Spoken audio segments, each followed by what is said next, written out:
morning, ladies and gentlemen, and welcome to Grumman Pilot's YouTube channel. And this morning we're going to talk about a piece of November 23 Juliet Kilo's history. Now, I bought 23JK back in October of 1994 from John Maestre at Brookville, Ohio, because I had a Traveler, but he assured me that I needed a Tiger, even if it had a wooden panel. And by next year, that airplane was flying out to Sun River. We went by Devil's Tower. Here I am in Jackson Hole, Wyoming. We took the airplane camping on grass strips. You can see how happy my daughter was about spending a weekend camping with a bunch of airplane people.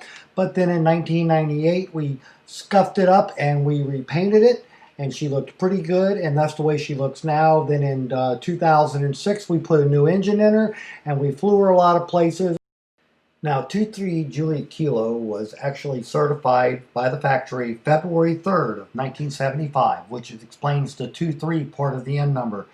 And the first gentleman who bought it, his initials were JK, first name and last name. So she became November 23 Juliet Kilo by special decree with the FAA, and that's how serial number 22 Tiger went forward. She was a great airplane. She's in the hands of a new owner now, Mr. Bruce Day, who lives in the Midwest. And the nice thing that he got in an airplane was, other than my old Tiger, was we put a new engine. John Charlemagne fixed the fuel tank leaks, and it was prepped for sale by, I didn't want a single squawk on that airplane when I sold it. And he's been very happy with the rigging and everything else.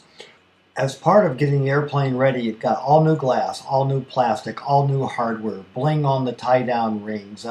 We did everything on the airplane so that when he got it, he wouldn't have a single squawk. That was our mission, and we achieved it. So we hope you found this little piece of a story of an airplane useful and informative.